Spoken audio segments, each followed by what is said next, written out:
Welcome back to another Terranscapes video, a cocktails and comments video. Today's cocktail is a suggestion actually by a viewer. I was going through comments in preparation for this video, and somebody had mentioned a Gunfire.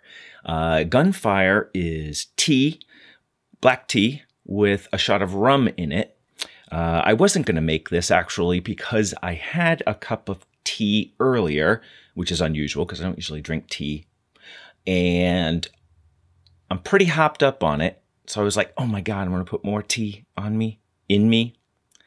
But I needed something warm. It's cold and damp outside, and I was going to make a Tom Collins. I'm like, oh no, I don't want a cooler over ice. So if I seem a little hopped up at the end of the video, that's why.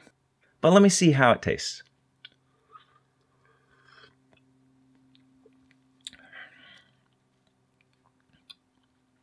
I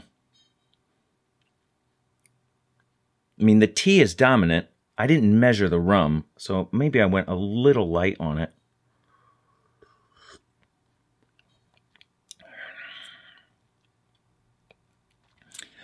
If you've had black tea before, then you'll pretty much know how it tastes, with a little bit of a rum undertone. But a nice warming drink on a cold day.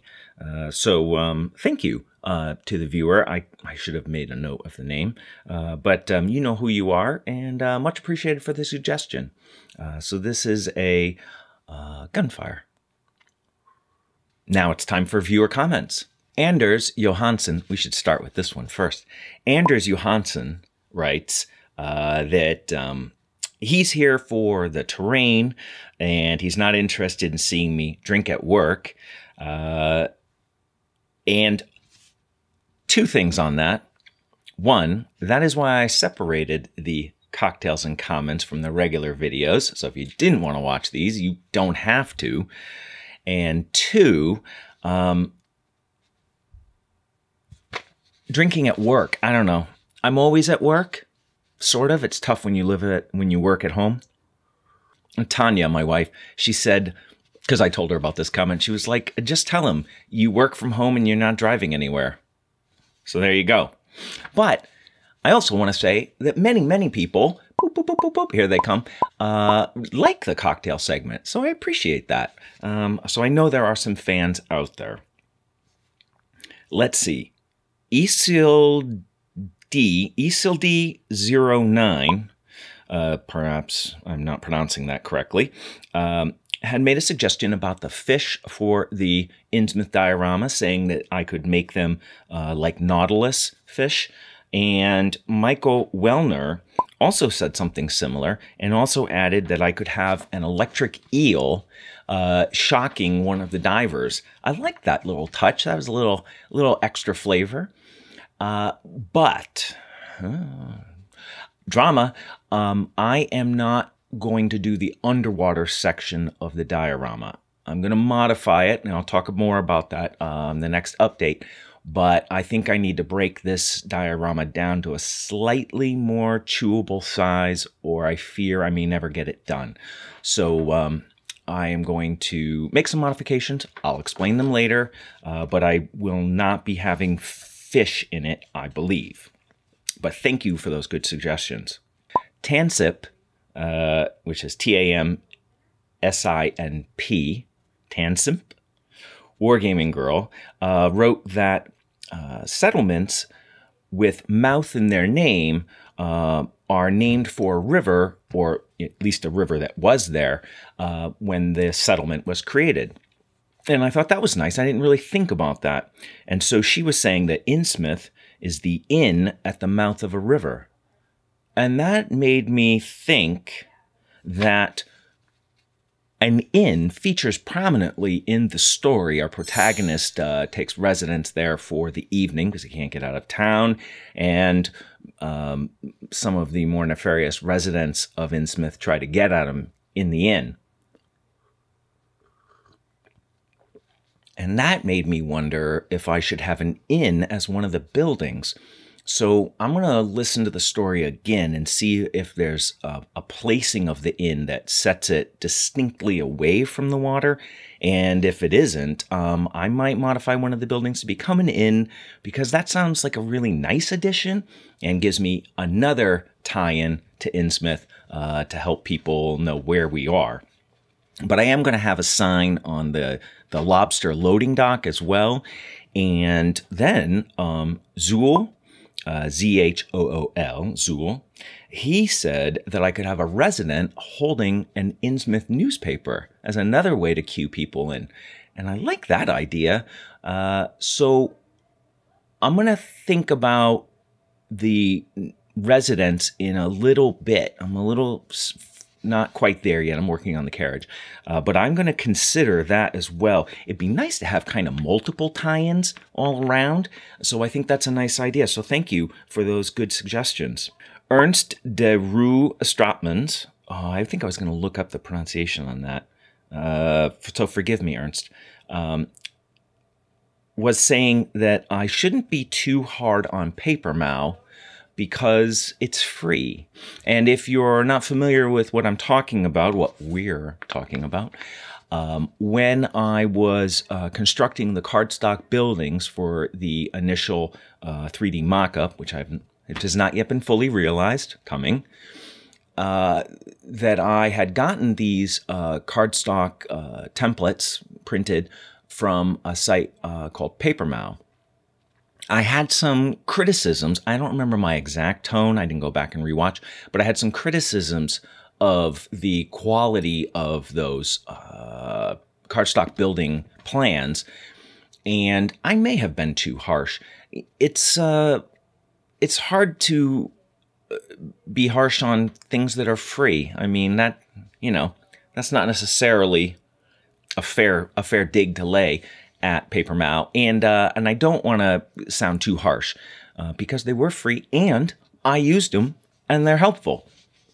But I guess I was adding criticism merely to say that if you're interested in cardstock buildings, it would not be my first recommendation to go because there are some for pay cardstock buildings that are out there that are of higher quality. So I hope PaperMow, if you're watching, you don't take offense.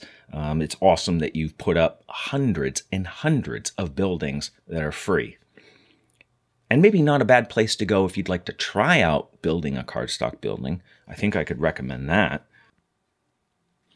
World Traveler writes, you don't have to make a video each week. Don't apologize. And I thought this was a good comment to include in today's video. Excuse me. The reason I put it up is that I feel committed to putting a video out every week, even though I did miss a couple.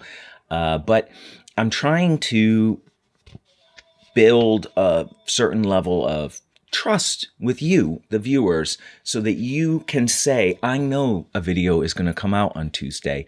That's part of the relationship I'm trying to form, where in the past I've been very, scattered hither and thither. And it seemed to me that if I'm going to ask people to support me on Patreon, that I should be producing regular content that reflects that. So it is important to me to produce a video each week, and I expect to do so going forward. And there may be some hiccups along the way, but I don't expect another one for a little while. My wife said, no more home projects, which I thought was fair. Although she's going away for a week. She's going to Denmark, I think. She travels with students from time to time. She's going with another teacher. And she asked me, you're not planning any home projects while I'm going away? And I said, well, maybe, but a small one. I want to fix up a table that she has next to the bed, and I want to put it on rollers and repaint it. And I said, what if the home project is for you as like a treat? She got a little softer on it. So, but that's not a 4-week endeavor. It's a small project. So in any case, I don't plan on, where was I going with this? I don't plan on stepping out regularly, and I am trying to build that commitment with my viewers, and I want it to have some weight. So that's why I put that video up, and that's why I chose this comment. So thank you, World Traveler, for mentioning that. And lastly, I have Ivan Miranda, and he is mentioning that he is in the action figure diorama world, and that if I interpret his comment correctly, that the hair for the figures is important and is frequently very poorly modeled. And he wondered if there was any recommendation I could have for a material for flexible hair that can be painted and the paint won't crack. So, think he's looking for hair that won't, do much when you reposition the miniature, right? That it can move over a shoulder or be brushed by a shoulder and not crack or break. Thinking about it more, I actually think I would go with green stuff. Green stuff is surprisingly flexible when it's cured, especially in thin sections. And I think that you could paint that pretty easily and not have the paint crack off very easily. Use a good primer. Lately, I've been using, I guess here's a very mini product review, finally, something that has actually mini. I've been using Stynylrez Res. This is produced by Vallejo, if I recall correctly. Oh, I'm sorry. This is from Badger. And it is an acrylic polyurethane primer. This stuff is tough as nails. I've been super impressed with this. This is Stynylrez Res. And if you use this as a primer and you put paint over this, this will never crack. It will never give up the grip on green stuff. So I think I might go with sculpting the hair out of green stuff and then use a good primer and then paint over that, and I think you'll be good to go. That's my recommendation at the moment. So those are the viewer comments. I want to thank everybody for leaving them. One of the things I like about doing these videos is that it reminds me to check on comments. I can be a little scattered on that. And right now, I'm thinking I may go to every other week for the viewer comments on Friday.